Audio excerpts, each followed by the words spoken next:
Hey guys, welcome back. ನೀವು ನೋಡ್ತಿದ್ದೀರಾ Ciaz life style. ನಾನಿವತ್ತು ಪ್ರೆಗ್ನೆನ್ಸಿ ರಿಲೇಟೆಡ್ ವ್ಲಾಗ್ ಮಾಡತ್ತೀನಿ. ಏನಪ್ಪ ಅಂದ್ರೆ ನಂದು ಪ್ರೆಗ್ನೆನ್ಸಿ ಸ್ಟೋರಿ ನಾನು ಹೇಳ್ಬೇಕು ಅನ್ಕೊಂಡೀನಿ. ಭಾಳ ಖುಷಿ ಆಗತ್ತೈತಿ ಈ ಒಂದು ವ್ಲಾಗನ್ನು ನಿಮ್ಮ ಜೊತೆ ಶೇರ್ ಮಾಡ್ಕೊಳ್ಳೋಕ್ಕೆ. ಯಾಕಂದ್ರೆ ಪ್ರತಿಯೊಬ್ಬರಿಗೂ ತಾಯ್ತನ ಅಂದ್ರೆ ಸ್ಪೆಷಲ್ ಅಂತ ಹೇಳ್ಬೋದು. ನಾನು ತುಂಬ ದಿನದಿಂದ ಅಂದ್ಕೊಳತ್ತಿದ್ನಿ ಡೆಲಿವರಿ ವ್ಲಾಗ್ ಆಮೇಲೆ ಪ್ರೆಗ್ನೆನ್ಸಿ ಸ್ಟೋರಿನ ನಿಮ್ಮ ಜೊತೆ ಶೇರ್ ಮಾಡ್ಕೋಬೇಕಂತ. ಸೊ ಇವಾಗ ಕೂಡ ಬಂದೈತಿ ಟೈಮ್. ಇದಕ್ಕೂ ಮುಂಚೆ ನಾನು ಥೈರಾಯ್ಡ್ ರಿಲೇಟೆಡ್ ಒಂದು ಲಾಗ್ ಮಾಡೀನಿ. ಸೊ ಯಾರೆಲ್ಲ ಅದು ಲಾಗ್ ನೋಡಿಲ್ಲ ಹೋಗಿ ನೋಡಿ ಬನ್ನಿ. ಆ್ಯಕ್ಚುಲಿ ಅದ್ರದ್ದು ಕಂಟಿನ್ಯೂಯೇಷನ್ ಪಾರ್ಟ್ ಅಂತ ಹೇಳ್ಬೋದು. ಯಾಕಂದ್ರೆ ನಂಗೆ ಬಿಫೋರ್ ಪ್ರೆಗ್ನೆನ್ಸಿ ನಾನು ಥೈರಾಯ್ಡ್ ಐತಂತ ಗೊತ್ತಾಗಿದ್ದು. ಸೊ ನಾನು ಒಂದು 8 months ಅದ್ರದ್ದು ಟ್ಯಾಬ್ಲೆಟ್ ಆಮೇಲೆ ಏನೆಲ್ಲ ರೆಮಿಡೀಸ್ ಫಾಲೋ ಮಾಡಿ ಅದನ್ನು ಕಡಿಮೆ ಮಾಡಿಕೊಂಡು ನಂದು ಪ್ರೆಗ್ನೆನ್ಸಿ ಕನ್ಫರ್ಮ್ ಆಯ್ತು ಅನ್ನೋದನ್ನು ಆ ಒಂದು ಲಾಗ್ ಒಳಗೆ ನಾನು ನಿಮ್ಮ ಜೊತೆ ಶೇರ್ ಮಾಡ್ಕೊಂಡೀನಿ. ಸೊ ಇದಕ್ಕೂ ಮುಂಚೆ ನೀವು ಅದೇ ಲಾಗ್ ನೋಡಿದ್ರೆ, ಇಫ್ ಇನ್ ಕೇಸ್ ಯಾರಿಗಾದರೂ ಥೈರಾಯ್ಡ್ ಇದ್ದರೆ ಅದೊಂದು ಲಾಗ್ ನಿಮ್ಗೆ ಭಾಳ ಹೆಲ್ಪ್ ಆಕೈತೆ ಅಂತ ಹೇಳ್ಬೋದು. ನಾನು ಡಿಸ್ಕ್ರಿಪ್ಷನ್ ಒಳಗೆ ಲಿಂಕ್ ಕೊಟ್ಟಿರ್ತೀನಿ. ಸೊ ಅದೇ ಲಾಗ್ ನೋಡ್ಕೊಂಡು ಬನ್ನಿ. ಇವಾಗ ನಂದು ಪ್ರೆಗ್ನೆನ್ಸಿ ಜರ್ನಿನ ಇವಾಗ ಸ್ಟಾರ್ಟ್ ಮಾಡೋಣ. ಸೊ ನಾನು ನಂದು ಪ್ರೆಗ್ನೆನ್ಸಿ ಕನ್ಫರ್ಮ್ ಆದಾಗಿಂದ ಹಿಡಿದು ಟಿಲ್ ನಾನು ಡೆಲಿವರಿಗೆ ಹೋಗೋವರೆಗೂ ಈ ಒಂದು ಲಾಗ್ ಒಳಗೆ ಶೇರ್ ಮಾಡ್ತೀನಿ. ಆಮೇಲೆ ಡೆಲಿವರಿ ಲಾಗನ್ನು ಇನ್ನೊಂದು ಅಂದರೆ ಡೆಲಿವರಿ ನಂದು ಎಕ್ಸ್ಪೀರಿಯನ್ಸನ್ನು, ಆಮೇಲೆ ನನಗೆ ನಾರ್ಮಲ್ ಡೆಲಿವರಿ ಆಯಿತಾ C-section ಆಯಿತಾ ಅದ್ರ ಕಥೆನ ಇನ್ನೊಂದು ಲಾಗ್ ಒಳಗೆ ಶೇರ್ ಮಾಡ್ತೀನಿ. ಇವಾಗ ನಂದು ಪ್ರೆಗ್ನೆನ್ಸಿ ಸ್ಟೋರಿನ ನಾನು ನಿಮ್ಮ ಜೊತೆ ಶೇರ್ ಮಾಡ್ಕೊತೀನಿ. ಆ್ಯಕ್ಚುಲಿ ನಂಗೆ ಪ್ರೆಗ್ನೆನ್ಸಿ ಕನ್ಫರ್ಮ್ ಆಗಿದ್ದ December 28, 2023. ಆ್ಯಕ್ಚುಲಿ ಅವತ್ತು ನಮ್ಮದು ಮದುವೆಯಾಗಿ 3 years ಕಂಪ್ಲೀಟ್ ಆಗಿತ್ತು. ನಮ್ಮದು ಆ್ಯನಿವರ್ಸರಿ ಇತ್ತು. ನಾನು ಅವತ್ತು ಮಧ್ಯಾಹ್ನ ಚೆಕ್ ಮಾಡ್ಕೊಂಡಿದ್ನಿ. ಆಫ್ಟರ್ನೂನ 1:30 ಏನೋ ಆಗಿತ್ತು. ಅವಾಗ ಚೆಕ್ ಮಾಡಿದಾಗ ನನಗೆ ಒಂದು ಡಾರ್ಕ್ ಲೈನ್ ಆಮೇಲೆ ಒಂದು ಫುಲ್ ಲೈಟ್ ಬಂದಿತ್ತು. ಅಷ್ಟೇನು ಡಾರ್ಕ್ ಇರಲಿಲ್ಲ. ನನಗೇನು ಅನ್ನಿಸ್ತು, ಸುಮಾರಷ್ಟು ನಾನು ವಿಡಿಯೋಸ್ ಎಲ್ಲ ನೋಡಿದ್ನಿ ಯೂಟ್ಯೂಬ್ ಒಳಗೆ. ಡಾರ್ಕ್ ಲೈನ್ ಆಮೇಲೆ ಒಂದು ಲೈಟ್ ಲೈನ್ ಬಂದ್ರೆ ಇದು ಪಾಸಿಟಿವಾ ನೆಗೆಟಿವಾ ಅಂಥೇಳಿ ಸುಮಾರಷ್ಟು ನಾನು ನನ್ನ ಹಸ್ಬೆಂಡ ವಿಡಿಯೋಸ್ ಎಲ್ಲ ನೋಡಿದ್ವಿ. ಆ್ಯಕ್ಚುಲಿ ಇನ್ನೊಂದು ಏನಂದ್ರೆ ನಾನು ನಂದು ಪೀರಿಯಡ್ ಮಿಸ್ ಆಗಿದ್ದು ನೆಕ್ಸ್ಟ್ ಡೇನ ಚೆಕ್ ಮಾಡಿದ್ನಿ. ಯಾಕಂದ್ರೆ ನಂಗೆ ಅಷ್ಟು ಆತುರ ಆಗಿಬಿಟ್ಟಿತ್ತು. ಅಂದ್ರೆ ಒಂಥರ ಹೆಂಗಂದ್ರೆ ನಾನು 8 months ಥೈರಾಯ್ಡ್ದು ಟ್ಯಾಬ್ಲೆಟ್ಸ್ ತೊಗೋತಿದ್ನಲ್ಲ, ನಂಗೆ ಹೆಂಗೆ ಅನಿಸ್ಬಿಟ್ಟಿತ್ತು ಅಂದರೆ ಯಾವಾಗೊಮ್ಮೆ ಕನ್ಫರ್ಮ್ ಆಗಿಬಿಡ್ತಿತ್ತು ಅಂತ ಅನ್ನಿಸ್ಬಿಟ್ಟಿತ್ತು. ಸೊ ಹಂಗಾಗಿ ಆಮೇಲೆ 28th ಆಯಿತು. ಇನ್ನು 29th ನಾನು ಮತ್ತೊಮ್ಮೆ ಮಾರ್ನಿಂಗ್ ಯೂರಿನ್ ತೊಗೊಂಡು ಚೆಕ್ ಮಾಡ್ಕೊಂಡು ಅವತ್ತು ನನಗೆ ಒಂದು ಡಾರ್ಕ್ ಆಮೇಲೆ ಒಂದು ಲೈಟ್ ಲೈನ್ ಬಂತು. ಸೊ 20, 29, 30, 31 ಮತ್ತು ನಾನು 3 days ವೇಟ್ ಮಾಡಿ 31ಗೆ ಮಾರ್ನಿಂಗ್ ಚೆಕ್ ಮಾಡ್ಕೊಂಡು 2 ಡಾರ್ಕ್ ಲೈನ್ ಬಂದಿತ್ತು. ಆಮೇಲೆ ನಾವೇನು ಅಂದ್ಕೊಂಡ್ವಿ, ಇನ್ನು ಲೇಟ್ ಮಾಡೋದು ಬೇಡ, ಒಂದು ಸಲ ಡಾಕ್ಟ್ರಿಗೆ ವಿಸಿಟ್ ಮಾಡೋಣ ಅಂತ ಅಂದ್ಕೊಂಡು ನೆಕ್ಸ್ಟ್ ಡೇನೇ ಅಂದರೆ 1st Jan ನಾನು ಹಾಸ್ಪಿಟ್ಲಿಗೆ ಹೋದ್ನಿ. ಒಂದು ಪ್ರೈವೇಟ್ ಹಾಸ್ಪಿಟ್ಲ್. ನಾವು ಅವಾಗ ದಾಂಡೇಲಿ ಒಳಗಿದ್ವಿ. ಅಲ್ಲಿ ಹೋದ್ನಿ. ಲೇಡಿ ಡಾಕ್ಟ್ರ್ ಅವ್ರು ಏನಂದ್ರೆ ನಂಗೆ ಫಸ್ಟ್ ನೀವು ಮನೆಯೊಳಗೆ ಚೆಕ್ ಮಾಡ್ಕೊಂಡಿರೇನು ಅಂತ ಕೇಳಿದ್ರು. ಹಾಂ ಅಂತಂದು ನಾನು ಮನೆಯೊಳಗೆ ಚೆಕ್ ಮಾಡಿದ್ದ ಅದು ಪ್ರೆಗಾನ್ಯೂಸದ್ದು ಇದನ್ನು ತೊಗೊಂಡು ಕ್ಯಾರಿ ಮಾಡಿದ್ದೆ ನಾನು. ಆಮೇಲೆ ಅವರು ಇನ್ನೊಮ್ಮೆ ಏನಂದ್ರೆ, ನೀವು ಇನ್ನೊಮ್ಮೆ ನಮ್ಮದು ಲ್ಯಾಬ್ ಒಳಗೆ ಹೋಗಿ ನಿಮ್ಮದು ಯೂರಿನ್ ಆಮೇಲೆ ಬ್ಲಡ್ ಸ್ಯಾಂಪಲ್ ಕೊಟ್ಟು ಹೋಗ್ರಿ ಅಂತ ಹೇಳಿದರು. ಸರಿ ಅಂತ ನಾನು ಹೋಗಿ ಯೂರಿನ್ ಆಮೇಲೆ ಬ್ಲಡ್ ಸ್ಯಾಂಪಲ್ ಕೊಟ್ಟು ಬಂದು ಅವರ ಯೂರಿನದ್ದು ಒಂದು 5 minutes ನೀವು ವೇಟ್ ಮಾಡಿರಿ ಅಂತ ಹೇಳಿದರು. 5 minutes ಹೊರಗೆ ಕೂತಿದ್ದೆ. ಆ್ಯಕ್ಚುಲಿ ಅವಾಗೂ ನಂಗೆ ಭಾಳ ಸಿಕ್ಕಾಪಟ್ಟೆ ಭಯ ಇತ್ತು. ಯಾಕಂದ್ರೆ ನಾವು ಚೆಕ್ ಮಾಡ್ಕೊಂಡು ನೋಡೋಕ್ಕಿಂತ ಡಾಕ್ಟ್ರ್ ಚೆಕ್ ಮಾಡಿ ಪಾಸಿಟಿವ್ ಅಂತ ಹೇಳಿದ್ರು ಒಂಥರ ನೆಮ್ಮದಿ ಇರ್ತೈತಲ್ಲ. ಹಾಗಾಗಿ ವೇಟ್ ಮಾಡಿ ಆಮೇಲೆ ಒಳಗೆ ಹೋದ್ವಿ. ಅವ್ರು ಹೇಳಿದ್ರು, ಅವರೊಂದು ಇದ್ರೊಳಗೆ ಪ್ಯಾಕ್ ಮಾಡಿ ಅದು ಕೊಟ್ಟರು ನನ್ನ ಕಡೆ UPT ಮಾಡಿದ್ದು. ನಂಗೆ ಅದನ್ನು ತೆಗೆದು ನೋಡೋಕೆ ಹೋಗಲಿಲ್ಲ, ಒಂಥರ ಭಯ ಇತ್ತಲ್ಲ. ಅವ್ರಿಗೆ ಕೇಳಿದ್ನಿ ನಾನು ಲ್ಯಾಬ್ ಅವ್ರಿಗೆ ಪಾಸಿಟಿವಾ ಅಂತಂದು. ಅವರು ಹಾಂ ಮೇಡಮ್ ಪಾಸಿಟಿವ್, ಕಂಗ್ರ್ಯಾಚುಲೇಷನ್ಸ್ ಅಂದರು.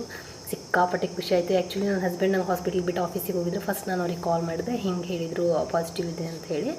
ಸೊ ಅವರು ಖುಷಿ ಆದರು. ಅಲ್ಲಿಂದ ನಾನು ಡಾಕ್ಟ್ರಿಗೆ ವಿಸಿಟ್ ಮಾಡಿ ಡಾಕ್ಟ್ರ್ ಹೇಳಿದ್ರು, ಹಾಂ ಇಟ್ಸ್ ಕನ್ಫರ್ಮ್, ನೀವು ಇವಾಗಿಂದ ಕ್ಯಾಲ್ಸಿಯಮ್ ಐರನ್ ಟ್ಯಾಬ್ಲೆಟ್ಸ್ ನಾನು ನಿಮ್ಗೆ ಬರೆದು ಕೊಡ್ತೀನಿ, ಅದು ತೊಗೊಳ್ರಿ. ಆಮೇಲೆ ಟ್ರಾವೆಲ್ ನೋಡಿರಿ 3 monthsವರೆಗೂ ನೀವು ಜಾಸ್ತಿ ಅಂದ್ರೆ ಓಡಾಡೋದು ಅಂದ್ರೆ ನಿಮಗೇನು ರೆಸ್ಟ್ರಿಕ್ಷನ್ಸ್ ಇಲ್ಲ, ಬಟ್ ಸೇಫರ್ ಸೈಡ್ 3 monthsವರೆಗೂ ನೀವು ಜಾಸ್ತಿ ಅಂದ್ರೆ ದಾಂಡೇಲಿ ಒಳಗೆ ರೋಡ್ ಭಾಳ ಕೆಟ್ಟಿತ್ತು ಆ ಟೈಮ್ ಒಳಗೆ. ಹಾಗಾಗಿ ಅವ್ರು ಸ್ವಲ್ಪ ಅವಾಯ್ಡ್ ಮಾಡಿ ಟ್ರಾವೆಲ್ ಮಾಡೋದು ಅಂತಂದ್ರೆ ಸರಿ ಅಂತ ಹೇಳಿ ನಾನೆಲ್ಲೂ ಅವಾಗ ಅಂದ್ರೆ ಕನ್ಫರ್ಮ್ ಆಗಿ ನಾನು ಎಲ್ಲೂ ಹೋಗಲಿಲ್ಲ, ಮನೆಯೊಳಗೆ ಇದ್ದೆ. 1 month ಮೇಲೆ 20 daysವರೆಗೂ ನನಗೆ ಯಾವುದೇ ರೀತಿ ಸಿಮ್ಟಮ್ಸ್ ಇರಲಿಲ್ಲ. ಲೈಕ್ ವಾಮಿಟಿಂಗ್, ನಾಸಿ ಆ ಥರ ಏನಿರಲಿಲ್ಲ. ನಾನು ಆರಾಮಿದ್ದೆ. ನಾನೇ ಅಡುಗೆ ಮಾಡ್ತಿದ್ದೆ, ಆಮೇಲೆ ಮನೆ ಕೆಲಸ ಎಲ್ಲ ನಾನೇ ಮಾಡ್ಕೋತಿದ್ದೆ. ಒಂದೊಂದು ಟೈಮ್ ಅನ್ಸೋದು ನನಗೆ, ಕೆಲವೊಬ್ರು ಹೇಳ್ತಾರಲ್ಲ ವಾಮಿಟಿಂಗ್ ಐತಿ ನಂಗೆ ಹಂಗೆ ಅಂಥೇಳಿ. ನಂಗೆ ಅನ್ಸೋದು ನಾನು ನಾನು ನಿಜವಾಗ್ಲೂ ಪ್ರೆಗ್ನೆಂಟ್ ಇದ್ದೇನೆ. ಆಮೇಲೆ ಅಡುಗೆ ಸ್ಮೆಲ್ ಹೋಗ್ಲಿಕ್ಕೆ ಆಗಿ ಬರೋಂಗಿಲ್ಲ. ಬಟ್ ನನಗೆ ಆ ಥರ ಏನಿರಲಿಲ್ಲ. ಫುಲ್ ನಾರ್ಮಲಾಗಿ ನಾನು ಮುಂಚೆ ಹೆಂಗಿದ್ನಿ ಹಂಗೆ ಇದ್ನಿ. ಸೊ ಇಷ್ಟೆಲ್ಲ ಆಯಿತು. 1 ಮಂತ್ ಮೇಲೆ 20 ಡೇಸ್ ಆಯಿತು. ಸೊ ಆಮೇಲೆ ನನಗೆ ಸ್ಟಾರ್ಟ್ ಆಯ್ತು ನೋಡಿ ವಾಮಿಟಿಂಗ್. ಆ್ಯಕ್ಚುಲಿ ವಾಮಿಟಿಂಗ್ ಸ್ಟಾರ್ಟ್ ಆಯ್ತು ನಂಗೆ ಸಿವಿಯರ್ ವಾಮಿಟ್ ಅಂತ ಹೇಳ್ಬೋದು. ಏನು ನೀರು ಕುಡಿದ್ರು ವಾಮಿಟ್, ಏನು ತಿಂದರೂ ವಾಮಿಟ್. ಹಾಗಾಗಿ ನಂದು ಆ್ಯಕ್ಚುಲಿ ಪ್ರೆಗ್ನೆನ್ಸಿ ಒಳಗೆ ವೇಟ್ ಗೇನ್ ಆಕೈತಿ, ಬಟ್ ನಂದು ಉಲ್ಟಾ ಆಯ್ತು, ರೆಡ್ಯೂಸ್ ಆಗ್ತಾ ಅಂದ್ರೆ ಮಂತ್ಲಿ ಭಾಳ ವೇಟ್ ಲಾಸ್ ಆಯ್ತು ನಂದು. ಇಷ್ಟೆಲ್ಲ ಆಗಿಂದ ನಮ್ಮ ಮಮ್ಮಿ ಬಂದರು ಸ್ವಲ್ಪ ದಿನ. ಯಾಕಂದರೆ ಏನು ಕೆಲಸ ಮಾಡೋಕೆ ಆಗ್ತಿರ್ಲಿಲ್ಲ ನಂಗೆ, ಏನು ಸ್ಮೆಲ್ ಆಗ್ತಿರ್ಲಿಲ್ಲ, ಏನು ತಿಂದರೂ ಆಗ್ತಿರ್ಲಿಲ್ಲ. ಬರೀ ಗಂಜಿ ಕುಡಿತಿದ್ದೆ ನಾನು, ರಾಗಿ ಗಂಜಿ, ಅಕ್ಕಿ ಗಂಜಿ, ಈ ಥರ ಜೋಳದ ಹಿಟ್ಟಿನ ಗಂಜಿ ಈ ಥರ ಕುಡಿತಿದ್ದೆ. ಆಮೇಲೆ ಫ್ರೂಟ್ಸ್ ಅದು ಏನು ನಾನು ಥ್ರೂಔಟ್ ಪ್ರೆಗ್ನೆನ್ಸಿ ಯಾವುದು ಫ್ರೂಟ್ಸು ಜಾಸ್ತಿ ತಿಂದಿಲ್ಲ ಅಂತ ಹೇಳ್ಬೋದು. ಯಾಕಂದರೆ ಎಲ್ಲ ವಾಮಿಟ್ ನಂಗೆ ಸ್ಮೆಲ್ ಆಗಿ ಬರ್ತಿರ್ಲಿಲ್ಲ. ಆಮೇಲೆ ನಂಗೆ ಸೊಪ್ಪು ಪಲ್ಯ ಮುಂಚೆ ಭಾಳ ಇಷ್ಟ ಆಗ್ತಿತ್ತು ಬಿಫೋರ್ ಪ್ರೆಗ್ನೆನ್ಸಿ. ಆಫ್ಟರ್ ಪ್ರೆಗ್ನೆನ್ಸಿ ಹೆಂಗೆ ಆಗ್ಬಿಡ್ತಂದ್ರೆ ಅದನ್ನು ನೋಡಿದ್ರೆ ಆಗ್ತಿರ್ಲಿಲ್ಲ, ಆ ರೀತಿ ಆಯ್ತು. ನೆಕ್ಸ್ಟ್ 25th ಜಾನ್ ನಂದು ಫಸ್ಟ್ ಸ್ಕ್ಯಾನ್ ಅಂದ್ರೆ ಹಾರ್ಟ್ ಬೀಟ್ ಸ್ಕ್ಯಾನ್ ಇತ್ತು. ಸೊ 25th ಹೋದ್ವಿ ನಾವು. ಆ್ಯಕ್ಚುಲಿ ಅಲ್ಲಿ ಒಂದೊಂದು ಹಾಸ್ಪಿಟ್ಲೊಳಗೆ ಹಸ್ಬೆಂಡ್ಗೂ ಅಲವ್ ಇರ್ತೈತಿ, ಬಟ್ ಅಲ್ಲಿ ಹಸ್ಬೆಂಡ್ಗೆ ಅಲವ್ ಇರಲಿಲ್ಲ, ಅಂದರೆ ನಾವು ಅಷ್ಟೇ ಹೋಗ್ಬೇಕಿತ್ತು. ಸೊ ಅವಾಗೂ ಒಂಥರ ಭಯ ಇತ್ತು, ಹೆಂಗೋ ಏನಾಗ್ತೈತೋ ಏನೋ ಅಂಥೇಳಿ. ಸೊ ಹೋದ್ವಿ. ನಾರ್ಮಲಾಗಿ ಅವರು ಹಾರ್ಟ್ ಬೀಟ್ ಆ್ಯಕ್ಚುಲಿ ನಮಗೂ ಕೇಳಿಸಿದ್ರು. ಭಾಳ ಅಂದ್ರೆ ಭಾಳ ಖುಷಿ ಆಯಿತು. ಒಂಥರ ನಂಗೆ ಅವಾಗ ಸ್ಟಾರ್ಟ್ ಆಯಿತು, ಮೈ ಗಾಡ್ ನಾನು ಮದರ್ ಆಗತ್ತೀನಿ ಅಂತ ಹೇಳಿ ಒಂದು ಫೀಲಿಂಗ್ ಇರ್ತೈತಲ್ಲ, ಅದನ್ನ ಎಕ್ಸ್ಪ್ರೆಸ್ ಮಾಡೋಕ್ಕಾಗಂಗಿಲ್ಲ. ಹಾರ್ಟ್ ಬೀಟ್ ಫಸ್ಟ್ ನಂದು ಸ್ಕ್ಯಾನ್ ಒಳಗಿಂದ ಹಾರ್ಟ್ ಬೀಟ್ ಬಂದುಬಿಟ್ಟು ಬೇಬಿದು 178 BPM ಇತ್ತು. ಅಂದ್ರೆ ಅವಾಗ ಇನ್ನೂ ಒಂದು ತಲೆಯೊಳಗೆ ಏನಿರ್ತೈತಿ, ಕ್ಯೂರಿಯಾಸಿಟಿ ಇರ್ತೈತಿ, ಬೇಬಿ ಬಾಯ್ ಆಕೈತಾ ಗರ್ಲ್ ಆಕೈತಾ ಅಂಥೇಳಿ. ಆಮೇಲೆ ಇನ್ನು ನಾವು ಸ್ವಲ್ಪ ಪ್ರಿಡಿಕ್ಟ್ ಮಾಡ್ತೇವಲ್ಲ, ಅಂದ್ರೆ ಹಾರ್ಟ್ ಬೀಟ್ ಮೇಲೆ. ಆಮೇಲೆ ಒಬ್ಬೊಬ್ರಿಗೆ ವಾಮಿಟ್ ಆದರೆ ಗರ್ಲ್ ಬೇಬಿ ಅಂತಾರೆ, ಒಬ್ಬೊಬ್ಬರಿಗೆ ಬಾಯ್ಗೆ ವಾಮಿಟ್ ಆಕೈತಿ. ಸೊ ಅದೆಲ್ಲ ಸೈಂಟಿಫಿಕಲಿ ಯಾವುದೂ ಪ್ರೂವನ್ ಇಲ್ಲ, ಬಟ್ ಅಂದರೂ ನಾವು ಸುಮ್ಮನೆ ಇರೋಂಗಿಲ್ಲಲ್ಲ, ಯೂಟ್ಯೂಬ್ ಒಳಗೆ ಸ್ಕ್ರಾಲ್ ಮಾಡೋದು, ಇನ್ಸ್ಟಾಗ್ರಾಮ್ ಒಳಗೆ ನೋಡಿ 178 ಇತ್ತು. ನಾನು ಸ್ಟಾರ್ಟಿಂಗ್ ಅಂದ್ಕೊಂಡಿದ್ದೆ ನಂಗೆ ಗರ್ಲ್ ಬೇಬಿ ಆಕೈತಿ ಅಂತ ಹೇಳಿ. ಫಸ್ಟ್ ಸ್ಕ್ಯಾನ್ ಯಾವಾಗ ಮಾಡ್ತಾರೆ ಅಂದರೆ 8 ವೀಕ್ಸ್ ನಂತರ ಮಾಡ್ತಾರೆ. ಸೊ ನಂಗೆ ಮಾಡಿದರೆ 8 ವೀಕ್ಸ್ 1 ಡೇ ನಾನು ಬರೆದು ಇಟ್ಕೊಂಡಿದ್ದೆ. ಇನ್ನು ನೆಕ್ಸ್ಟ್ ನಂಗೆ ಫೆಬ್ 22ಗೆ NT ಸ್ಕ್ಯಾನ್ ಮಾಡಿದ್ರೆ. So NT scan plus double marker test ಅಂತ ಅವ್ನು ಮಾಡ್ತಾರೆ. ಅಂದ್ರೆ ನಮ್ಮದು ಪ್ರೆಗ್ನೆನ್ಸಿ ಒಳಗೆ ಏನಾದರೂ ರಿಸ್ಕ್ ಇದ್ರೆ ಅದರೊಳಗೆ ಗೊತ್ತಾಕೈತದ. ಡಬಲ್ ಮಾರ್ಕರ್ ಒಳಗೆ ನಾವು ಬ್ಲಡ್ ಸ್ಯಾಂಪಲ್ ಕೊಟ್ಟರೆ ಅದರೊಳಗೆ ಗೊತ್ತಾಕೈತಿ ನಮ್ದು ರಿಸ್ಕ್ ಅಂದ್ರೆ ರೇಟ್ ಆಫ್ ರಿಸ್ಕ್ ಅಂತ ಏನೋ ಒಂದು ರಿಪೋರ್ಟ್ ಕೊಡ್ತಾರೆ ಅವರು. ಸೊ ನಂದು ಅದ್ರೊಳಗೆ 0 ಬಂದಿತ್ತು, ಏನೂ ರಿಸ್ಕ್ ಇರಲಿಲ್ಲ. ಅಂದ್ರೆ ಒಬ್ಬೊಬ್ಬರಿಗೆ ಪ್ರೆಗ್ನೆನ್ಸಿ ಒಳಗೆ ರಿಸ್ಕ್ ಇರ್ತಾವೆ, ಟ್ರಾವೆಲ್ ಮಾಡೋ ಹಂಗಿಲ್ಲ, ಮನೆಯೊಳಗೆ ಇರಬೇಕು, ಆಮೇಲೆ ಬೆಡ್ ರೆಸ್ಟ್ ಈ ಥರ ಹೇಳಿರ್ತಾರಲ್ಲ. ಸೊ ಅದು ನಾರ್ಮಲ್ ಬಂತ ರಿಪೋರ್ಟು. ಒಂದು 4 ಡೇಸ್ಗೇನೋ ನಂಗೆ ರಿಪೋರ್ಟ್ ಸಿಕ್ತು. ಇನ್ನು NT ಸ್ಕ್ಯಾನ್ ಒಳಗೆ ನಮ್ಮದು ಬೇಬಿದು ಹಾರ್ಟ್ ಬೀಟ್ ಬಂದುಬಿಟ್ಟು 168 ಏನೋ ಇತ್ತು. ಫಸ್ಟಿಗೆ 178 ಆ್ಯಂಡ್ ದೆನ್ 168 ರೆಡ್ಯೂಸ್ ಆಗ್ತಾ ಬರತ್ತಿತ್ತು. ಟಿಲ್ ನಂದು ಡೆಲಿವರಿ ಟೈಮ್ವರೆಗೂ ಅದು ರೆಡ್ಯೂಸ್ ಆಗ್ತಾನೆ ಬಂತು ಹಾರ್ಟ್ ಬೀಟ್. ಇನ್ನೊಂದು ಏನಾಯ್ತಂದ್ರೆ ಜಾನ್ ಮುಗೀತು, ಫೆಬ್ 22nd ನಂದು ಚೆಕಪ್ ಇತ್ತಂದಲ್ಲ, ಅವತ್ತು ಹೋಗಿದ್ದೆ ನಾನು ಹಾಸ್ಪಿಟ್ಲಿಗೆ. 2 ಮಂತ್ಸ್ ನಾನು ಆಚೆ ಕಡೆನೂ ಹೋಗಿರಲಿಲ್ಲ ಎಲ್ಲೂ, ಯಾಕಂದ್ರೆ ಮ್ಯಾಲಿತ್ತು ನಮ್ಮ ಮನೆ. ಅದ್ರಾಗ ನಾವು ವಾಮಿಟಿಂಗ್, ರೂಮ್ ಹಾಲ್ ಇಷ್ಟು ಬಿಟ್ಟರೆ ಎಲ್ಲೂ ಹೋಗ್ತಿರ್ಲಿಲ್ಲ ನಾನು. ಸಡನ್ನಾಗಿ ಅವತ್ತೇನಾಯ್ತು, ಹಾಸ್ಪಿಟ್ಲಿಗೆ ಹೋದಾಗ ಬಿಸಿಲಿಗೆ ಬೇರೆ ಹೋದ್ನಿ. 12:30 ಇತ್ತು ಅಪಾಯಿಂಟ್ಮೆಂಟ್. ನಂಗೆ 12:30 ಆಗಂಗಿಲ್ಲ ಅಂತ ಹೇಳಿ ನಾನು ಊಟ ಎಲ್ಲ ಮುಗಿಸ್ಕೊಂಡು 3 o'clock ಹೋದ್ವಿ. ನಾನು ನಮ್ಮ ಅತ್ತೆ ಬಂದಿದ್ರು ಅವಾಗ. ಸೊ ಹೋಗಿ ನಾನು ಎಲ್ಲ ಅಂದ್ರೆ ಚೀಟಿ ಎಲ್ಲ ಮಾಡಿಸ್ಕೊಂಡು ಕೂತೆ. ಒಂದು 5 ಮಿನಿಟ್ಸ್ ಆಗಿತ್ತು ಅಷ್ಟೇ. ನಂಗೆ ಏನು ಗೊತ್ತೇ ಆಗಲಿಲ್ಲ, ನಾನು ಅಲ್ಲೇ ಕೆಳಗೆ ಬಿದ್ದುಬಿಟ್ಟೇನಿ. ಅಲ್ಲಿರೋರೆಲ್ಲ ಸೇರಿ ನಂಗೆ ನೀರೆಲ್ಲ ಹಾಕಿ ಜ್ಯೂಸ್ ಎಲ್ಲ ಕುಡಿಸಿ ಆಮೇಲೆ ಎಚ್ಚರ ಬಂದಿಂದ ಡಾಕ್ಟ್ರ್ ಕಡೆ ಹೋಗಿ ಡಾಕ್ಟ್ರೆಲ್ಲ ಚೆಕ್ ಮಾಡಿದರು. ಚೆಕ್ ಮಾಡಿ ಅವರಂದರು ಅಂದ್ರೆ ಒಮ್ಮೆಲೇ ಹೊರಗೆ ಬಂದಿಯಲ್ಲ, ಸೊ ಅದಕ್ಕೆ ಆ ರೀಸನಿಗೆ ಹಂಗೆ ಆಗೈತಿ ಅಂತ ಹೇಳಿದರು. ಆಮೇಲೆ ಮತ್ತೆ ಏನಂದ್ರು, ಬೇಡ ಇಲ್ಲಿರೋದು ಬೇಡ, ನಾವು ನಮ್ಮ ಊರಿಗೆ ಕರ್ಕೊಂಡು ಹೋಗ್ಬಿಡ್ತೀವಿ ನಿಂಗೆ, ಇಲ್ಲಿ ಹೆಂಗೆ ಆಗ್ಬಿಟ್ಟೈತೆ ಅಂತ. ಸೊ ಹಳ್ಳಿಯೊಳಗೆ ಹೆಂಗಂದ್ರೆ ಫುಲ್ ಬಿಸಿಲು ಗಾಳಿ ಎಲ್ಲ ಇರ್ತೈತಿ, ಚಲೋ ಇರ್ತೈತಿ ವಾತಾವರಣ. ಹಾಗಾಗಿ ಮತ್ತೆ ಏನಂದ್ರೆ ನಮ್ಮ ಊರಿಗೆ ಹೋಗ್ಬಿಡೋಣ ನಾವು ಅಂತಂದ್ರೆ. ಆಮೇಲೆ ಇನ್ನೊಂದು ಏನಂದ್ರೆ ನಮ್ಮ ಕಡೆ ಕಳ್ಕುಪ್ಸ ಆಗೋಕ್ಕಿಂತ ಮುಂಚೆ ತವ್ರ ಮನೆಗೆಲ್ಲ ಹೋಗೋಂಗಿಲ್ಲ. ಆಮೇಲೆ ಹಳ್ಳ ಹೊಳಿ ಇದೇನು ದಾಟುವಂಗಿರೋಂಗಿಲ್ಲ. ನಾವು ಒಂದು ಸಲ ನಮ್ಮ ಊರಾಗಿಂದ ಐನವ್ರಿಗೆ ಕೇಳಿ ಹಿಂಗೆ ಕರ್ಕೊಂಡು ಬರತ್ತೀವಿ ಅಂತ ನಮ್ಮ ಮಾವಾರ ಕೇಳಿಂದ ಅವ್ರು ಹೇಳಿದ್ರಂತ, ನೀವು ಬರೋ ಕಡೆ ಹೊಳೆ ಪೂಜೆ ಮಾಡಿ ಕರ್ಕೊಂಡು ಬರ್ಬೋದು, ಅವರಿಗೆ ಅಲ್ಲಿ ಆಗತ್ತಿಲ್ಲ ಇರಾಕಂದ್ರೆ ಅಂತ ಹೇಳಿದ್ರಂತ. ಸೊ ಹಂಗಾಗಿ ನಾವು ಹೊಳೆಯೆಲ್ಲ ಹತ್ತಿ ಹೋಗಿ ಹೊಳೆಯೆಲ್ಲ ಪೂಜೆ ಮಾಡಿಸ್ಕೊಂಡು ಬಂದರು. 22nd ನಾವು ಹಾಸ್ಪಿಟ್ಲಿಗೆ ವಿಸಿಟ್ ಮಾಡಿದ್ದು. ಇಮಿಡಿಯೇಟ್ ನೆಕ್ಸ್ಟ್ ಡೇನೇ ನಾವು 23rd ಫೆಬ್ಬಿಗೆ ನಾವು ನಮ್ಮ ಊರಿಗೆ ಹೋದ್ವಿ. ಅಂದ್ರೆ ನನ್ನ ಹಸ್ಬೆಂಡ್ ಮನೆಗೆ ಹೋದೆ ನಾನು. ಹೋಗಿ ಅಲ್ಲೇ ಉಳ್ಕೊಂಡೆ ನಾನು ಸುಮಾರಷ್ಟು ದಿನ. ಥ್ರೂಔಟ್ ನನ್ನ ಪ್ರೆಗ್ನೆನ್ಸಿ ಒಳಗೆ ನಾನು ಜಾಸ್ತಿ ಸ್ಪೆಂಡ್ ಮಾಡಿದ್ದು ನನ್ನ ಹಸ್ಬೆಂಡ್ ನೇಟಿವ್ ಒಳಗೆ ಅಂತ ಹೇಳ್ಬೋದು. ಅಲ್ಲಿ ಹೋಗಿ ಸ್ವಲ್ಪ ದಿನಕ್ಕೆ ನಂಗೆ 3 ಮಂತ್ಸ್ ಕಂಪ್ಲೀಟ್ ಆಗಿ 4 ಸ್ಟಾರ್ಟ್ ಆಗು ಇನಿಷಿಯಲ್ ಒಳಗೆ ನಂಗೆ ಕಳ್ಕುಪ್ಸ ಅಂತ ಮಾಡ್ತಾರೆ, ತವ್ರ ಮನೆಯವ್ರು ಮಾಡೋದಿರ್ತೈತೆ ಅದು. ಅದು ಡೇಟ್ ಬಂದುಬಿಟ್ಟು March 8 ಅದನ್ನು ಬರೆದಿಟ್ಕೊಂಡು ನಾನು. ವುಮೆನ್ಸ್ ಡೇ ದಿನ ನಂಗೆ ಕಳ್ಕುಪ್ಸ ಮಾಡಿದ್ರೆ. ಆಮೇಲೆ ಕಳ್ಕುಪ್ಸ ಮಾಡಿಂದ ನಾನು ತವ್ರ ಮನೆಗೆಲ್ಲ ಹೋಗ್ಬೋದಿತ್ತಲ್ಲ, ಹಾಗಾಗಿ ನಾನು March 11 ನಮ್ಮ ಮಮ್ಮಿ ಎಲ್ಲ ಬಂದಿದ್ರು ಬುತ್ತಿ ಎಲ್ಲ ತೊಗೊಂಡು. ಸೊ ಅವ್ರ ಜೊತೆ ವಾಪಸ್ ನನ್ನ ತವ್ರ ಮನೆಗೆ ಹೋದೆ. ಆಮೇಲೆ ಏನು ಮಾಡಿದ್ವಿ ನಾವು, ಹಾಸ್ಪಿಟ್ಲಿದ್ದು ಒಂದು ನಮಗೆ ಚಿಂತೆ ಆಗಿಬಿಟ್ಟಿದೆ. ಯಾಕಂದರೆ ಇಷ್ಟು ದಿನ ನಾನು ದಾಂಡೇಲಿ ಒಳಗೆ ತೋರಿಸ್ಕೊಂಡಿದ್ನಲ್ಲ, ಇನ್ನು ನೆಕ್ಸ್ಟ್ ಎಲ್ಲಿ ಕಂಟಿನ್ಯೂ ಮಾಡೋದಂತ. ನನ್ನ ಹಸ್ಬೆಂಡದ್ದು ಜಾಬ್ ಈಗ ಧಾರವಾಡ ಒಳಗಿಂದ ಹಾಸ್ಪಿಟ್ಲ್ ಅಂದ್ರೆ SDM ಬರ್ತಿತ್ತು, ಆಮೇಲೆ ತತ್ವದರ್ಶಿನಿ, ಆಮೇಲೆ ಸುಶ್ರುತ, ಇನ್ನೊಂದು ವಿವೇಕಾನಂದ ಅನ್ಕೋತೀನಿ ನಾನು. ಆ 4 ಹಾಸ್ಪಿಟ್ಲ್ ಒಳಗೆ ನಮ್ಗೆ ಅಂದ್ರೆ ಮೆಡಿಕಲ್ ಅಲವೆನ್ಸಸ್ ಇತ್ತು. ನಾವೇನು ಅಂದ್ಕೊಂಡ್ವಿ, SDM ಆದ್ರೆ ನಮಗೆ ನಿಯರ್ ಆಕೈತಿ, ನನ್ನ ತವ್ರ ಮನೆಗೆ ನಿಯರ್ ಆಕೈತಿ ಅಂತ ಹೇಳಿ ನಾವು SDM ಒಳಗೆ ಸ್ಟಾರ್ಟ್ ಮಾಡ್ಕೊಂಡ್ವಿ. ನಂಗೆ ಮಸ್ತ್ ಅನ್ನಿಸ್ತು. ಅಂದ್ರೆ ನಾವು 3.5 ಸ್ಟಾರ್ಟ್ ಮಾಡಿ ಟಿಲ್ ನಂದು ಡೆಲಿವರಿ ಎಲ್ಲ ನಮ್ಮ ಊರಿಗೆ ಹೋಗಿಂದ ಒಂದ್ಸಲ SDMಗೆ ಹೋಗಿ ವಿಸಿಟ್ ಮಾಡಿ ಅಲ್ಲೆಲ್ಲ ಚೀಟಿ ಎಲ್ಲ ಮಾಡಿಸ್ಕೊಂಡು ನನ್ನ ಮುಂಚೆದ್ದು ಸ್ಕ್ಯಾನಿಂಗ್ ರಿಪೋರ್ಟ್ ಎಲ್ಲ ಅವ್ರಿಗೆ ತೋರಿಸ್ದೆ. ಅವರು ಎಲ್ಲ ನಾರ್ಮಲ್ ಐತಿ. ಆಮೇಲೆ ಅದೇನು ಚೆಕ್ ಮಾಡಿಸಿದ್ವಿ, ಡಬಲ್ ಮಾರ್ಕರ್ ಟೆಸ್ಟ್, ಅದನ್ನು ತೋರಿಸ್ದೆ. ಅವರು ಇಲ್ಲ ರಿಸ್ಕ್ ಏನಿಲ್ಲ, ನೀನು ಆರಾಮ್ಸೆ ಇರ್ಬೋದು ಓಡಾಡ್ಕೊಂಡು ಅಂತ ಹೇಳಿದ್ರು.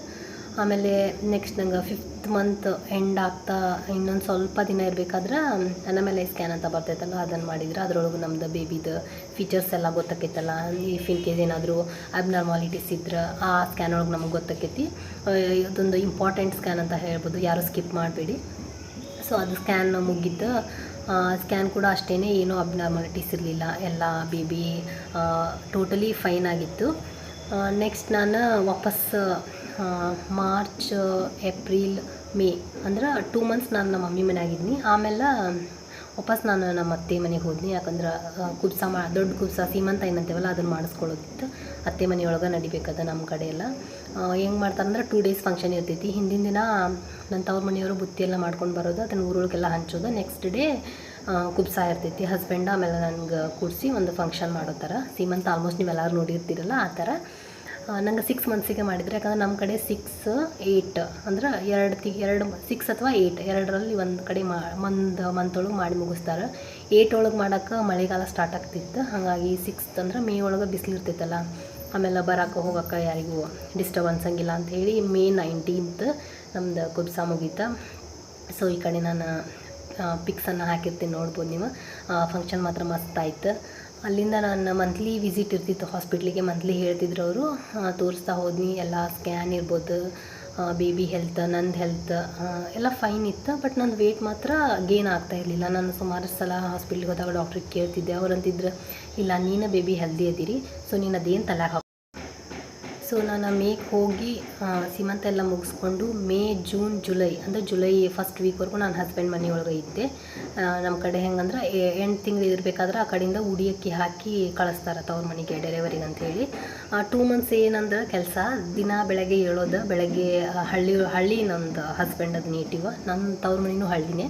ಏನಿಲ್ಲ, ಅಲ್ಲೆಲ್ಲ ಇರೋರೆಲ್ಲ ಅಂದ್ರೆ ಊರೊಳಗಿನ ಜನ ಎಲ್ಲ ಬಂದು ಬೆಳಗ್ಗೆ ಮಾರ್ಚ್ ಹೋಗೋರು, ಟಿಫನಿಗೆ ಆಮೇಲೆ ಊಟಕ್ಕೆ ಈ ಥರ ಪ್ರೆಗ್ನೆಂಟ್ ಇದ್ದವನ್ನೆಲ್ಲ ಕರ್ಕೊಂಡು ಹೋಗೋದು. ಒಂಥರ ಎಕ್ಸ್ಪೀರಿಯನ್ಸ್ ಚಲೋ ಇತ್ತು. ಆ್ಯಕ್ಚುಲಿ 4 ಮೆಂಬರ್ಸ್ ಏನೋ ಇದ್ವಿ ನಾವು ಪ್ರೆಗ್ನೆಂಟ್. ಊರೊಳಗಿನವರು ಒಂದು 4 ಜನ ಇದ್ರು. ಪ್ರತಿಯೊಂದು ಮನೆಗೂ 4 ಜನಕ್ಕೆ ಬೆಳಗ್ಗೆ ಒಬ್ರು ನಾಷ್ಟ ಕರೆದಿದ್ರು, ಒಬ್ರು ಊಟಕ್ಕೆ. 2 ಮಂತ್ಸ್ ನನ್ನ ರೂಟೀನ್ ಹೆಂಗಿರ್ತಿತ್ತಂದ್ರೆ, ದಿನ ಒಟ್ಟು ಬೆಳಗ್ಗೆ ಏಳೋದು, ರೆಡಿ ಆಗೋದು, ಒಬ್ಬರು ಮನೆಗೆ ನಾಷ್ಟಕ್ಕೆ ಹೋಗೋದು, ಮತ್ತು ಮನೆಗೆ ಬರೋದು. ನಂಗೆ ಕಂಫರ್ಟ್ ಇತ್ತಂದ್ರೆ ಅದು ಸ್ಯಾರಿ ಮೇಲೆ ಹೋಗ್ತಿದ್ದೆ. ಇಲ್ಲಾಂದ್ರೆ ಮತ್ತೆ ಚೇಂಜ್ ಮಾಡಿ ಮತ್ತು ಪುನಃ ಬೇರೆ ಸೀರೆ ಉಟ್ಕೊ ಮತ್ತು ಇನ್ನೊಬ್ಬರ ಮನೆಗೆ ಊಟಕ್ಕೆ ಹೋಗೋ. 2 ಮಂತ್ಸ್ ಇದೇ ಆಯಿತು. ಮಸ್ತ್ ಇತ್ತು ಎಕ್ಸ್ಪೀರಿಯನ್ಸ್. ಎಲ್ಲರ ಮನೆಗೆ ಹೋಗೋದು, ಅಲ್ಲಿ ಅವ್ರಿಗೆಲ್ಲ ನಮಗೆ ಏನು ವೆರೈಟೀಸ್ ಅಡುಗೆ ಮಾಡ್ತಿದ್ರು. ಬಟ್ ನಂದು ವಾಮಿಟಿಂಗ್ ಒಂದಿತ್ತಲ್ಲ, ಹಾಗಾಗಿ ನಾನು ಎಲ್ಲ ಕಡೆ ಚೂರು ತಿನ್ಕೊಂಡು ಬರ್ತಿದ್ನಿ. ವಾಪಸ್ ಅವ್ರು ಏನು ಮಾಡ್ತಿದ್ರು, ನಮ್ಗೆ ಬರೋ ಕಡೆ ಕುಂಕುಮ ಹಚ್ಚಿ ಸ್ಯಾರಿ ಎಲ್ಲ ಕೊಟ್ಟು ಆಶೀರ್ವಾದ ಮಾಡಿ ಕಳಿಸ್ತಿದ್ರು. ಮಸ್ತಿತ್ತು ಸಂಪ್ರದಾಯ. ಅದೊಂದು ಭಾಳ ಇಷ್ಟ ಆಯ್ತು ನನಗೆ. ದೆನ್ ನಾನು ಜುಲೈ 3 ಡೆಲಿವರಿಗಂತ ನಮ್ಮ ಮಮ್ಮಿ ಮನೆಗೆ ಬನ್ನಿ. ಉಡಕ್ಕಿ ಎಲ್ಲ ಹಾಕ್ಕೊಂಡು ಬರ್ತಾರಲ್ಲ, ಸೊ ಜುಲೈ 3 ಬನ್ನಿ. ಇಲ್ಲಿ ಬಂದಿಂದ ಇಲ್ಲಿನೂ ಸೇಮ್ ಅದೇ. ಇಲ್ಲಿ ಅಂದ್ರೆ ತವ್ರ ಮನೆಯೊಳಗೂ ಮಾಡೋದಿರ್ತೈತಲ್ಲ, ಅಲ್ಲಿ ಊರವರೆಲ್ಲ ಅದೇ ರೂಟೀನ್ ಕಂಟಿನ್ಯೂ ಆಗ್ತಾ ಹೋಯ್ತು. ಆಮೇಲೆ ನಾನು ಥ್ರೂಔಟ್ ಪ್ರೆಗ್ನೆನ್ಸಿ ಏನು ಮಾಡ್ತಿದ್ನಿ, ಮಾರ್ನಿಂಗ್ ವಾಕ್, ಆಮೇಲೆ ಈವ್ನಿಂಗ್ ವಾಕ್ ಮಾಡ್ತಿದ್ನಿ. ಮಧ್ಯಾಹ್ನ ಊಟ ಆಗಿಂದ ಸ್ವಲ್ಪ ವಾಕ್ ಮಾಡೋದು. ಅಂದ್ರೆ ಬರೀ ಒಂದು ಸ್ಟಾರ್ಟಿಂಗ್ ಅಂದ್ರೆ ಒಂದು 3 ಮಂತ್ಸ್ವರೆಗೂ ನಾನು ಜಾಸ್ತಿ ಮಲ್ಕೋದ ಮಾಡಿದೆ. ಆಮೇಲೆ ಸ್ವಲ್ಪ ಅಂದ್ರೆ ವಾಮಿಟಿಂಗ್ ಈ ಥ್ರೋಟ್ ಹಿಂಗೆ ಇರೋದು. ನಾನು ಪೂರ್ತಿ ಡೆಲಿವರಿ ಆಗೋರು ಮಲಗೋಕ್ಕಾಗಂಗಿಲ್ಲ ಅಂಥೇಳಿ ನಾನೇ ಮೆಂಟಲಿ ಫಿಕ್ಸ್ ಆಗಿ ವಾಕ್ ಬುಕ್ಸ್ ಓದೋದು ಈ ಥರ ಎಲ್ಲ ಮಾಡ್ತಿದ್ದೆ. ಆ್ಯಕ್ಚುಲಿ ನಂಗೆ ಅವಾಗ ಅನಿಸ್ತಿತ್ತು ನಾನು ಯಾಕೆ ಯೂಟ್ಯೂಬ್ ಚಾನಲ್ ಸ್ಟಾರ್ಟ್ ಮಾಡಬಾರ್ದು ಅಂಥೇಳಿ. ಬಟ್ ಆ ಟೈಮ್ ಒಳಗೆ ಏನಂದ್ರೆ ಸುಸ್ತಿರ್ತದೆ ಜಾಸ್ತಿ, ವಿಡಿಯೋ ಎಡಿಟಿಂಗ್ ಮಾಡೋದು ಆಮೇಲೆ ರೆಕಾರ್ಡ್ ಮಾಡೋದು ಇದೆಲ್ಲ ಸಾಧ್ಯ ಆಗ್ತಿರಲಿಲ್ಲ. ಇಷ್ಟೆಲ್ಲ ಆಯಿತು. ಜುಲೈಗೆ ನಾನು ಮನೆಗೆ ಬಂದೆ. ಆಮೇಲೆ ಚೆಕಪ್ ಜುಲೈ ಮುಗೀತು. ಆಮೇಲೆ ಆಗಸ್ಟ್ ಸ್ಟಾರ್ಟ್ ಆಯಿತು. ಅವಾಗ ಡಾಕ್ಟ್ರ್ ನಂಗೆ ಏನು ಹೇಳಿದರು, ಇನ್ಮೇಲಿಂದ ನೀನು 15 ಡೇಸಿಗೊಮ್ಮೆ ವಿಸಿಟ್ ಮಾಡಬೇಕಾಕೈತಿ ಹಾಸ್ಪಿಟ್ಲ್ ಅಂಥೇಳಿ. ನಂದು EDD ಇದ್ದಿದ್ದು ಸೆಪ್ಟೆಂಬರ್ 2ಗಿತ್ತು. ನಂಗೆ ಏನಾಗ್ಬಿಡ್ತಂದ್ರೆ ಆಗಸ್ಟ್ 10 ನಂತರ ಫುಲ್ ಬ್ಯಾಕ್ ಪೇನ್ ಬರೋಕ್ಕೆ ಸ್ಟಾರ್ಟ್ ಆಯಿತು. ಯಾವಾಗೂ ಆಗಿರಲಿಲ್ಲ ಆ ಥರ. ಮನೆಯಾಗೆಲ್ಲ ಏನೇನು ಹತ್ರ ಒಬ್ಬೊಬ್ಬರಿಗೆ ಡೆಲಿವರಿ ಟೈಮ್ ಸಮೀಪ ಬಂದಾಗ ಬ್ಯಾಕ್ ಪೇನ್ ಬರ್ತೈತಿ, ಫ್ರಂಟ್ ಬರೋಂಗಿಲ್ಲ ಅಂಥೇಳಿ. ಸೊ ಫುಲ್ ಗಾಬರಿ. ಯಾಕಂದ್ರೆ ನಮ್ಮ ಮಮ್ಮಿನೂ ಒಬ್ಬರೇ ಇರೋದು ಮನೇಲಿ. ನಾವು ದಿನ ಹೆಂಗೆ ಆಕಿತ್ತಂದ್ರೆ ಒಬ್ಬೊಬ್ರು ಹೇಳ್ತಿದ್ರೆ ಫುಲ್ ಹೊಟ್ಟೆ ಜರ್ದು ಬಿಟ್ಟೈತಿ, ನಿಂದ ಜಲ್ದಿನ ಆಗಿಬಿಡ್ತೈತಿ ಡೆಲಿವರಿ ಅಂತ ಹೇಳಿ. ಈ ಥರ ಭಯ ಆಗಿ ಒಂದಿನ ಏನಾಯಿತು, ಸಡನ್ಲಿ ನಂಗೆ ಐ ಥಿಂಕ್ 14th ಆಗಸ್ಟ್ ಅನಿಸ್ತೈತಿ, ಒಂಥರ ವೈಟ್ ಡಿಸ್ಚಾರ್ಜ್ ಆಗಕತ್ಬಿಡ್ತು. ಹಾಗಾಗಿ ನಾವು ಇಮಿಡಿಯೇಟ್ ಹಾಸ್ಪಿಟ್ಲಿಗೆ ಹೋದ್ವಿ. ಬಿಫೋರ್ ನಾವು ಹಾಸ್ಪಿಟ್ಲ್ ವಿಸಿಟ್ ಮಾಡಿದಾಗ ನಂಗೆ ಡಾಕ್ಟ್ರ್ ಏನು ಸಜೆಸ್ಟ್ ಮಾಡಿದ್ದೆ ಅಂದ್ರೆ, ಒಬ್ಬೊಬ್ಬರಿಗೆ ಜಲ್ದಿನ ಡೆಲಿವರಿ ಆಕೈತಲ್ಲ, ಸೊ ಅಡ್ಮಿಟ್ ಲೆಟರ್ನ ಮುಂಚೆನೇ ಕೊಟ್ಬಿಟ್ಟಿದ್ರು ಅವರು. ಇಫ್ ಇನ್ ಕೇಸ್ ಎಮರ್ಜೆನ್ಸಿ ಇದ್ದರೆ ನೀವು ಇದು ಲೆಟರ್ ತೋರಿಸಿದ್ರೆ ಡೈರೆಕ್ಟ್ಲಿ ನಿಮ್ಗೆ ಲೇಬರ್ ರೂಮಿಗೆ ಕರ್ಕೊಂಡು ಹೋಗ್ತಾರಂತ ಹೇಳಿ. ನಾವು ಅವತ್ತು ಅದು ಲೆಟ್ರ್ ತೊಗೊಂಡು ಹೋಗಿದ್ವಿ. ಲೆಟ್ರ್ ತೋರಿಸಿದ ತಕ್ಷಣ ಅವ್ರು ನನಗೆ ಲೇಬರ್ ರೂಮಿಗೆ ಕರ್ಕೊಂಡು ಹೋಗ್ಬಿಟ್ರು ಅವರು 14th ಆಗಸ್ಟಿಗೆ. ನಾನು ಇಲ್ಲ ನಾರ್ಮಲ್ ಅದೇನಿ, ಜಸ್ಟ್ ನಂಗೆ ಒಂದು 4 to 5 ಡ್ರಾಪ್ಸ್ ಅಷ್ಟು ವೈಟ್ ಡಿಸ್ಚಾರ್ಜ್ ಆಗಿತ್ತು. ಬಟ್ ನನಗೂ ಒಂಥರ ಹೇಳಕ್ಕೆ ಭಯ. ಡಾಕ್ಟ್ರಿಗೆ ಹೇಳೇ ಇಲ್ಲ ನಾನು. ಆ್ಯಕ್ಚುಲಿ ನಾನು ಏನು ತೋರಿಸ್ತಿದ್ದೆಲ್ಲ ಆ ಡಾಕ್ಟ್ರ್ ಅವತ್ತು ಇರಲಿಲ್ಲ, ಅವ್ರದ್ದು ಜೂನಿಯರ್ಸ್ ಇದ್ದರು. ಅವರು ಸಡನ್ಲಿ ನಂಗೆ ಲೇಬರ್ ರೂಮಿಗೆ ಕರ್ಕೊಂಡು ಹೋಗಿ ಬೇಬಿದು ಹೆಡ್ ಸೆಟ್ ಆಗೈತಿಲ್ಲೋ ಅಂತ ಹೇಳೆಲ್ಲ ಚೆಕ್ ಮಾಡಿಬಿಟ್ರು. ನಂಗೆ ನಿಜ ಹೇಳ್ತೀನಿ, ಅವತ್ತು ಆಗಿದ್ದು ನೋವು ಈ ಥರ ಎಲ್ಲ ಇರ್ತೈತಾ, ಇಷ್ಟೆಲ್ಲ ನೋವು ಆಕೈತಾ ಅಂಥೇಳಿ. ಸೊ ಅವ್ರು ಅವಾಗ ಹೇಳಿದ್ರು, ಇಲ್ಲ ಹೆಡ್ಡೆಲ್ಲ ಫಿಕ್ಸ್ ಆಗಿಲ್ಲ, ಬಟ್ ನೀವು ಅಡ್ಮಿಟ್ ಆಗಿ ಅಂಥೇಳಿ ನಮ್ಗೆ ಅಡ್ಮಿಟ್ ಮಾಡ್ಕೊಂಡ್ಬಿಟ್ರು. ನನಗೆ ಹೆಡ್ಡು ಫಿಕ್ಸ್ ಆಗಿಲ್ಲ ಅಂತಾರೆ. ಸೊ ಅಡ್ಮಿಟ್ ಯಾಕೆ ಅಂಥೇಳಿ ಸರಿ ಅಂತ ಹೇಳಿ ಅಡ್ಮಿಟ್ ಆದ್ವಿ. ಅಡ್ಮಿಟ್ ಆಗಿ ಈವ್ನಿಂಗ್ 7:30 ಅನ್ಸುತ್ತೆ. ಅವಾಗ ಡಾಕ್ಟ್ರ್ ಬಂದು ಚೆಕ್ ಮಾಡಿ, ಇಲ್ಲ ಎಲ್ಲ ನಾರ್ಮಲ್ ಐತಿ, ಒಬ್ಬೊಬ್ಬರಿಗೆ ಬ್ಯಾಕ್ ಪೇನ್ ಇರ್ತೈತಿ. ಆ್ಯಕ್ಚುಲಿ ನೀನು ಮುಂಚೆನೇ ನಂಗೆ ಒಂದು ಕಾಲ್ ಮಾಡಿ ಕೇಳಿದ್ರೆ ಅಡ್ಮಿಟ್ ಆಗೋ ನೆಸೆಸರಿನೇ ಇರಲಿಲ್ಲ ಅಂಥೇಳಿ ಅಂದ್ಬಿಟ್ರು. ನಂಗಾರ ಅಳು. ಯಾಕಂದ್ರೆ ಈ ಥರ ನಾನು ಬಂದು ಅಡ್ಮಿಟ್ ಆಗಿಬಿಟ್ನಲ್ಲ ಅಂಥೇಳಿ. ಯಾಕಂದ್ರೆ ಅಲ್ಲಿ ಸುತ್ತಮುತ್ತಲು ಎಲ್ಲರೂ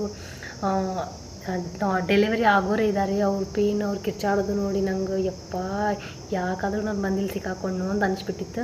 ಆಮೇಲೆ ಒಬ್ಬೊಬ್ರದ್ದು ಒಂದೊಂದು ಸ್ಟೋರಿ ಇರ್ತೈತಿ. ನಾನು ಸುಮ್ಮನೆ ಇರಲಿಲ್ಲ. ಏನಾಯ್ತಂದ್ರೆ 14th ನಾವು ಹೋಗಿದ್ದೆ. Actually 15th August holiday, government holiday. ಅವತ್ತು ಡಿಸ್ಚಾರ್ಜ್ ಇಲ್ಲ. ನಾನು 16th ಬರಬೇಕಾಗಿತ್ತು. ಸೊ ನಾವು 15th ಏನು ಮಾಡಿದೆ, ನಾನು ನಾರ್ಮಲ್ ಇದ್ನೆಲ್ಲ, ನನಗೆ ಏನು ಪೇನ್ ಏನಿರಲಿಲ್ಲ, ಬ್ಯಾಕ್ ಪೇನ್ ಅಷ್ಟೇ ಇತ್ತು. ಫುಲ್ ನಾನು ರೌಂಡ್ ಹಾಕೋ ಕಡೆ ಒಬ್ಬೊಬ್ರದ್ದು ಒಂದೊಂದು ಸ್ಟೋರಿ. ಒಬ್ಬೊಬ್ರು ಏನು ಹೇಳೋರು, ಇಲ್ಲ C-section ಬೆಸ್ಟ್, C-section ಮಾಡಿಸ್ಕೊಂಬಿಡ್ರಿ ಅಂಥೇಳಿ. ಇನ್ನೊಬ್ರು ಇಲ್ಲ ನಾರ್ಮಲ್ ಆಗಿನ ಟೈಮಕ್ಕೆ ಅಷ್ಟು ನೋವು ಇರ್ತೈತಿ, ಆಮೇಲೆ ಏನೂ ಪೇನ್ ಇರೋಂಗಿಲ್ಲ ಅಂಥೇಳಿ. ಬಟ್ ನಾನು ನೈಟೆಲ್ಲ ನೋಡ್ತಿದ್ದೆ ಒಬ್ಬೊಬ್ಬರಿಗೆ ಅವ್ರು ಚೀರಾಡೋದು, ಕಿರ್ಚಾಡೋದು ನೋಡಿ ನಂಗೆ ಒಂಥರ ಭಯ ಸ್ಟಾರ್ಟ್ ಆಗಿಬಿಡ್ತು. ಯಾವಾಗ ಇಲ್ಲಿಂದ ಹೋಗೇನಪ್ಪ ನಮ್ಮ ಮನೆಗೆ ಅನ್ನಿಸ್ಬಿಡ್ತು. ಸೊ ಅಲ್ಲಿಂದ 16th ಡಿಸ್ಚಾರ್ಜ್ ಆಗಿ ಮನೆಗೆ ಬಂದ್ವಿ. ಮನೆಗೆ ಬಂದು ನಂಗೆ ಒಂದು 3 days ನಾನು ಬರೀ ನಮ್ಮ ಮಮ್ಮಿಗೆ ಅದ ಅಂತಿದ್ದೆ, ಮಮ್ಮಿ ನಾನು ನಾರ್ಮಲ್ ಅಲ್ಲ, ನಂಗೆ C-section ಮಾಡಿಸ್ಬಿಡ್ರಿ ಅಂಥೇಳಿ. ಬಟ್ ನಮ್ಮ ಮಮ್ಮಿ ಇಲ್ಲ, ನೀನು ಅಲ್ಲಿದ್ದು ನೋಡಿ ಹಂಗಂತಿ, ಬಟ್ ಅಷ್ಟೇನು ಎಲ್ಲರಿಗೂ ಒಂದು ಥರ ನೋವು ಬರೋಂಗಿಲ್ಲ, ನಿಂಗೆ ಏನಾಗಂಗಿಲ್ಲ, ಆರಾಮಿರಿ ನೀನು. ನೋವು ಇನ್ಮೇಲಿಂದ ಏನಾಯ್ತಲ್ಲ, ಈಗ ನಿಂಗೆ ಮನ್ಯಾಗ ನೋವು ಬಂತಂದ್ರೆ ನಾವು ಹಾಸ್ಪಿಟ್ಲಿಗೆ ಕರ್ಕೊಂಡು ಹೋಗ್ತೀವಿ ಅಂತಿದ್ರು. ಬಟ್ ಅವ್ರಿಗೂ ಒಳಗೆ ಬೇಜಾರು ಇರ್ತೈತಲ್ಲ. ಅದ್ರಾಗ ನಾನು ಫಸ್ಟ್ ಡೆಲಿವರಿ ಬೇರೆ, ಅವರು ನಮ್ಮ ಮಮ್ಮಿಗೂ ಅಷ್ಟಾಗಿ ಗೊತ್ತಿರಂಗಿಲ್ಲಲ್ಲ ಯಾರಿಗೂ. ನಮ್ಮ ದೊಡ್ಡಮ್ಮಗೆ ಫೋನ್ ಹಚ್ತಿದ್ರು, ಕೇಳ್ತಿದ್ರು. ನಮ್ಮ ದೊಡ್ಡಮ್ಮ, ಇಬ್ಬರು ದೊಡ್ಡಮ್ಮಗಳು ದಿನ ಒಮ್ಮೊಮ್ಮೆ ಫೋನ್ ಹಚ್ಚೋದು, ನಂಗೆ ಏನಾರ ಪೇನ್ ಅಂದ್ರೆ ಬಂದುಬಿಡೋರವರೆಲ್ಲ. ಸೊ 16th ನಂದು ಡಿಸ್ಚಾರ್ಜ್ ಆಯಿತು. ಮನೆಗೆ ಬಂದದೆ ಹೇಳಿದ್ನಲ್ಲ, ಇಷ್ಟೆಲ್ಲ ಆಯಿತು ಆಗಿಂದ. ಆಮೇಲೆ ನನಗೆ 24th ಹೇಳಿದ್ರು ಅವರು ವಾಪಸ್ ಹಾಸ್ಪಿಟ್ಲಿಗೆ ವಿಸಿಟ್ ಮಾಡೋಕೆ. 24th ಹೋದೆ. ಆವಾಗ ಡಾಕ್ಟ್ರ್ ಏನಂದರು, ಹೆಡ್ ಫಿಕ್ಸ್ ಆಗಿದೆ, ಸೊ ಯಾವಾಗ ಬೇಕಾದರೂ ಡೆಲಿವರಿ ಆಗ್ಬೋದು ನಿನಗೆ, ನೀನು ನೋಡು ಸ್ಯಾಟರ್ಡೇವರೆಗೂ ವೇಟ್ ಮಾಡು. ಆ್ಯಕ್ಚುಲಿ ನಾನು ಸ್ಯಾಟರ್ಡೇ ಹೋಗಿದ್ದೆ, 24th ಆಗಸ್ಟ್, ಅವತ್ತು ಸ್ಯಾಟರ್ಡೇನೇ ಇತ್ತು. ನೆಕ್ಸ್ಟ್ ಸ್ಯಾಟರ್ಡೇವರೆಗೂ ನೀನು ವೇಟ್ ಮಾಡು. ಇಫ್ ಇನ್ ಕೇಸ್ ನಿಂಗೆ ಏನಾದರೂ ಪೇನ್ ಅನಿಸಿದರೆ ನೀನು ಇಮಿಡಿಯೇಟ್ಲಿ ಹಾಸ್ಪಿಟ್ಲಿಗೆ ಬರಬೇಕು. ಇಲ್ಲಪ್ಪ ನಂಗೆ ಪೇನೇ ಬಂದಿಲ್ಲ ಅಂದ್ರೆ ನೀನು ನೆಕ್ಸ್ಟ್ ಸ್ಯಾಟರ್ಡೇ ಬ್ಯಾಗ್ ಸಮೇತ ಬಂದು ಅಡ್ಮಿಟ್ ಆಗಿಬಿಡ್ರಿ ನೀವು ಅಂತ ಹೇಳಿದರು. ನಾನು ಸರಿ ಅಂತ ಹೇಳಿ ವಾಪಸ್ ಮನೆಗೆ ಬನ್ನಿ. ಆ್ಯಕ್ಚುಲಿ 25th ಆಗಸ್ಟ್ ನನ್ನ ಹಸ್ಬೆಂಡ್ ಬರ್ತ್ಡೇ. ನಮ್ಮ ಊರಿಗೆ ಬಂದಿದ್ದರು ನಮ್ಮ ಅತ್ತೆ, ಆಮೇಲೆ ನನ್ನ ಹಸ್ಬೆಂಡ್ ನಂಗೆ ನೋಡೋಕ್ಕಂತ ಹೇಳಿ. ಅವಾಗ ಬಂದಾಗ ಅವರು ಸ್ವಲ್ಪ ಡಿಸ್ಕಸ್ ಮಾಡಿದ್ವಿ ಹೆಂಗೆ ಏನು ಅಂಥೇಳಿ. ನಾನು ಫಿಕ್ಸ್ ಆಗಿಬಿಟ್ಟಿದ್ದೀನಿ, ನಾನು C-section ಮಾಡಿಸ್ಕೊಂಡ್ಬಿಡ್ತೀನಿ ಅಂಥೇಳಿ. ಅವರೆಲ್ಲ ಮನೆಯಾಗೆಲ್ಲ ಬಂದು ಡಿಸ್ಕಸ್ ಮಾಡಿ ಮಾತಾಡಿ, ಆಮೇಲೆ ಪ್ರತಿಯೊಬ್ಬರು ಹೇಳಿದ್ರು 40 ಫುಲ್ ಜರ್ಬಿಟ್ಟೈತಿ, ಈಕಿ ಬ್ಯಾಕ್ ಪೇನ್ ಬರತೈತೆ ಅಂದ್ರೆ ಡೆಲಿವರಿ ಕಷ್ಟ ಆಕೈತಿ ಅಂತ ಹೇಳೋರು. ಅದನ್ನೆಲ್ಲ ಕೇಳಿ ಒಂದೊಂದು ಟೈಮ್ ಭಯ ಅನಿಸ್ತಿತ್ತು ಹೆಂಗೋ ಏನೋ ಅಂಥೇಳಿ. 25th ನನ್ನ ಹಸ್ಬೆಂಡ್ ಬರ್ತಡೇ ಮುಗೀತು. ಇನ್ನು 26th ಅಂದ್ರೆ ಸೋಮವಾರ ಮಂಗಳವಾರ ನಾನು ತೋರಿಸೋ ಡಾಕ್ಟರ್ ಇರ್ತಿದ್ರು ಹಾಸ್ಪಿಟ್ಲ್ ಒಳಗೆ. ಸೋಮವಾರ ಒಂದಿನ ಬಿಟ್ವಿ, ಮಂಗಳವಾರ ನಾನು ನನ್ನ ಹಸ್ಬೆಂಡ್ ಇಬ್ಬರು ಹೋದ್ವಿ ಹಾಸ್ಪಿಟ್ಲಿಗೆ.